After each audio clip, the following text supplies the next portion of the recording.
नमस्कार दोस्तों, आपका स्वागत है मेरे YouTube चैनल ऑनलाइन नॉलेज में। मैं आपका दोस्त आर रंजन। यूपीएस और एनपीएस के बेहतर जो है क्या सिलेक्शन करें, साथ में आपके लिए कौन बेहतर है, यूपीएस बेहतर है कि एनपीएस बेहतर है, इस पे हम लोग चर्चा करेंगे। साथ में हम देखेंगे कि मैं क्या चुन रहा हूँ, यानी मेरी सिलेक्शंस क्या हो सकती है, यूपीएस की एनपीएस, इसकी भी चर्चा मैं आप लोगों के पास करने की कोशिश करूंगा। एनपीएस में क्या है जो यूपीएस में नहीं है, इन सभी बातों का जिक्र और क्लियरिफिकेशन इस वीडियो में करने की कोशिश करने वाला हूं मैं इस वीडियो में। तो चलिए दोस्तों, हम लोग एक्सप्लेन से समझते हैं इस वीडियो में कि यूपीएस और एनपीएस में बेहतर कौन हो सकता है। तो दोस्तों, कुछ शब्दों में हम समझें यूपीएस, एनपीएस और ओपीएस। देखिए, 24 अगस्त 2024 को सरकार ने एक नई कर्मचारी पेंशन योजना लाई, जिसको बोलते हैं एकीकृत यानी यूपीएस, यूनिफाइड पेंशन स्कीम।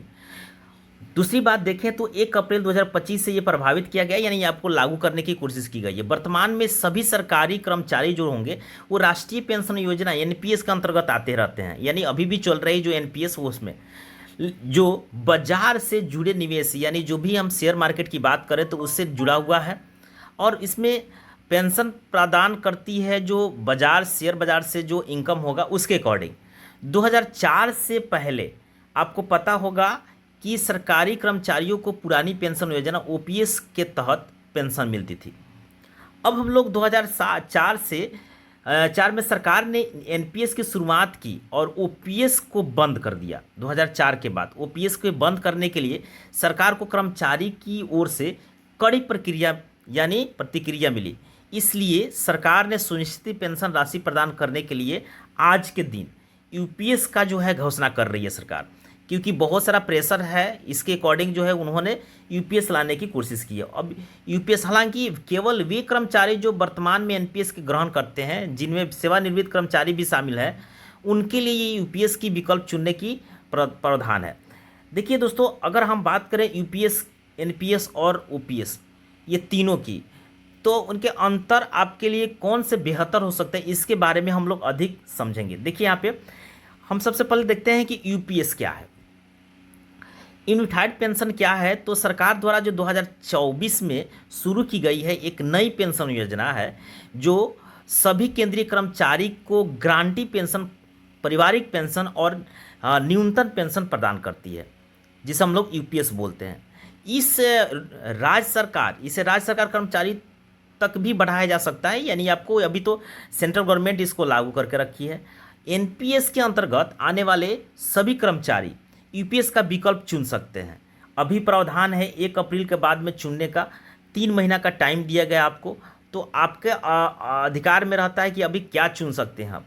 देखिए, यहाँ पे यह कम से कम 25 साल सेवा करने वाले जो भी कर्मचारी होंगे यूपीएस में, सेवानिवृत्ति से पहले अंतिम 12 महीना जो होगा उसके औसत मूल्य के 50% पेंशन राशि की गारंटी दी जाती है। इस यूपीएस की बात करें तो लास्ट में जो आपको रिटायरमेंट करते हैं उसके आपको 12 महीना बैक जा करके 1 से 12 महीना का औसतन का मतलब होता है कि 12 महीना का, मान लीजिए आपको जैसे 50,000 के हिसाब से चला जाए तो 50 में 12 से गुना 12 25 60, 6 लाख का आपका जो है सैलरी हुआ, उसमें आपको 12 महीना का औसतन निकाला जाएगा, और उसके बाद में आपको जो पेंशन बनता है उसके अकॉर्डिंग आपको पेंशन दी जाएगी।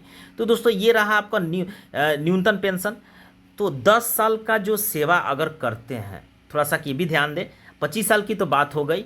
कर्मचारी को जो 10 साल सेवा करके सेवानिवृत्त करते हैं उनको प्रति माह 10,000 का ही इनकम होगा, और न्यूनतम पेंशन राशि प्रदान की जाएगी 10,000 रुपये का, जिसमें पेंशन भोगी अगर मृत्यु हो जाता है किसी भी, तो सेवानिवृत्त व्यक्ति की मृत्यु से ठीक पहले पेंशन राशि जो है 60% उसके परिवार को दे दी जाएगी। तो ये रहा आपको पेंशन यूपीएस का स्कीम। अगर हम लोग बात करें राष्ट्रीय पेंशन योजना यानी एनपीएस की बात करें, नेशनल पेंशन स्कीम की, तो सरकार ने पुरानी पेंशन योजना को ओपीएस को बंद करने के बाद 2004 में सभी सरकारी कर्मचारी के लिए राष्ट्रीय पेंशन योजना एनपीएस, नेशनल पेंशन स्कीम से शुरू की थी। 2009 में सरकार ने एनपीएस के दायरे को बढ़ा करके एनआरआई यानी स्वरोजगार और असंगठित श्रमिकों के सहित सभी व्यक्तियों को कवर किया था, यानी इसमें आपको प्राइवेट सेक्टर से भी लोगों को जोड़ा था। एनपीएस विभिन्न बाजार जैसे आपको लिंक्ड वार्षिकी योजना प्रदान करती है, यानी जो भी बाजार शेयर मार्केट होता है उससे आपको जोड़ के रखती है।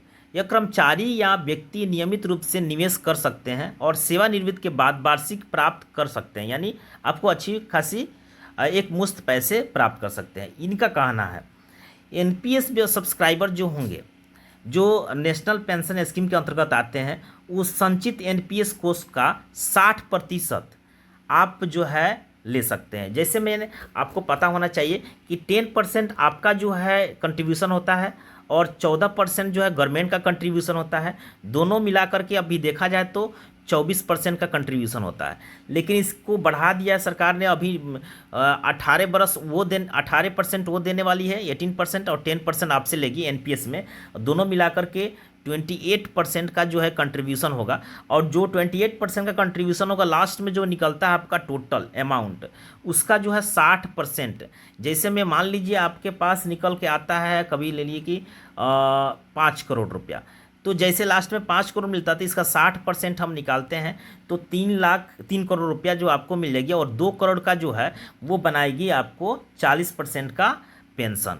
अब 40% का पेंशन आपको देने के लिए शेयर मार्केट को देगी, और वहाँ से 6 से लेकर के 7% ब्याज पर जो भी आपको पेंशन बनेगा उसके हिसाब से आपको पेंशन मिलेगा। जैसे मान लीजिए आपके पास मान लीजिए कि 2 करोड़ है, 2 करोड़ का आप देखेंगे तो 7% आपको मैक्सिमम कर रहे हैं, तो 7 दूना 14, 1,40,000 रुपया जो हुआ आपका इंटरेस्ट हुआ। तो 1,40,000 का आप देखें तो सालाना हुआ, लेकिन इसको हम डिवाइड करते हैं 12 से, तो ये आपको लगभग 12 से डिवाइड करेंगे तो 13.5 के अप्रॉक्सेस, यानी 13,000 समथिंग आपका पेंशन बन जाएगा। तो आपको 13,000 से एवं और 14,000 से कम ही पेंशन बनने की चांसेस है। तो ये रहा आपका पेंशन। तो एक मुश्त अगर पैसे चाहिए तो आप एनपीएस में रह सकते हैं, अन्यथा जो है यूपीएस आपके लिए बेहतर है। आपको उसमें दोनों में ग्रेजुएटी दोनों में देगी सरकार, या जैसे इसमें भी देगी उसमें भी देगी। यूपीएस में क्या है कि आपको 6 माही जितना होगा उतना दिन का पेमेंट आपको गवर्नमेंट देगी, और उसके साथ साथ ग्रेजुएटी देगी। इसके बारे में हम लोग बात करेंगे। अब चलिए हम लोग देखते हैं कि एनपीएस के तहत कोई भी सुनिश्चित पेंशन नहीं राशि तय नहीं की गई है। आपको पता होना चाहिए किसी भी व्यक्ति को मिलने वाली पेंशन राशि जो है बाजार पर जो है प्रदर्शन एवं एनपीएस निवेश योजनाओं पर निर्भर करती है। अब देखिए ओपीएस की बात, थोड़ा सा ओपीएस भी देख लें। तीनों का हम जो कंपेरिजन करके आप दिखाने की कोशिश कर रहे हैं आपको। ओपीएस क्या था? 2004 में एनपीएस की शुरुआत से पहले सभी सरकारी कर्मचारी जो भी थे उनको पुरानी पेंशन योजना ओपीएस ओल्ड पेंशन स्कीम चलते थे, और ओपीएस ने कम से कम 10 साल की सेवा वाले सरकारी कर्मचारियों को उनके द्वारा प्राप्त अंतिम मूल वेतन और सेवा के वर्षों के आधार पर एक गारंटी पेंशन राशि प्रदान करती थी। और ओपीएस के तहत जितने भी सरकारी कर्मचारी को रिटायरमेंट के बाद पेंशन की राशि मिलती थी, तो वो साथ ही साथ कितनी मिलती थी, वो आपको ओपीएस में सबसे अच्छी मिलती थी। और साल में 2 बार महंगाई भत्ते भी संशोधन किए जाते थे, और उसका पेंशन भोगी की मृत्यु के बाद उनके परिवार को भी पेंशन का लाभ मिलता था। लगभग आपको यूपीएस के अकॉर्डिंग देखा जाए तो ओपीएस सेम था, लेकिन आपका जो कंट्रीब्यूशन है 10%, वो आपको गवर्नमेंट अभी यूपीएस में नहीं दे रही है, वो अपने पास रख रही है। और अभी देखें तो आपको नीचे आपको तीनों का अंतर आपको बताने की कोशिश कर रहे हैं। तो दोस्तों हम लोग तीनों का अंतर समझेंगे, यूपीएस, एनपीएस, ओपीएस, एक साथ समझने की कोशिश करेंगे। तो पहला में आपको दिखाएंगे इसमें यूपीएस, उसके बाद में एनपीएस, उसके बाद में ओपीएस। हम लोग नीचे देखें तो सरकारी कर्मचारी जो होंगे, तीनों में सरकारी कर्मचारी होंगे, लेकिन एनपीएस में अलग से भी कोई भी व्यक्ति निवेश कर सकता है। अब देखिए तो कम से कम ये यूपीएस है, इसमें 25 साल की सेवा के साथ सेवानिवृत्त होने वाले कर्मचारी के लिए सेवानिवृत्ति की अंतिम 12 महीना का औसत मूल्य का 50% बेसिक आपको मिलेंगे। और उसके साथ साथ देखें तो इसमें आपको पता होना चाहिए कि 10 से 25 वर्ष की आयु सेवा काल कर्मचारी के लिए अनुपातिक पेंशन लाभ मिलने वाला है। इसमें आप 25 से कम जैसे होगा उसका अनुपातिक हिसाब होंगे। उसके लिए मैं एक वीडियो भी बना दिया हूं, अब यहाँ पे देखिए ओपीएस में ये ओपीएस है और ये एनपीएस है। तो यूपीएस में 25 साल की सर्विस करने के बाद में 12 महीने का औसतन करके 50% आपको बेसिक का मिलेगा। एनपीएस की बात करें तो पेंशन राशि एनपीएस में निवेश योजना में किए गए निवेश और संचित कोष पर निर्भर करती है, यानी इसमें कोई फिक्स नहीं है आपको कितना मिलेगा, इसमें कहीं से निर्धारण नहीं किया गया। लेकिन ओपीएस की बात करें तो अंतिम वेतन का महंगाई भत्ते का 50% सेवा के पिछले 10 महीने की औसत कमाई जो भी होगी अधिक उसका जो है मिलता था।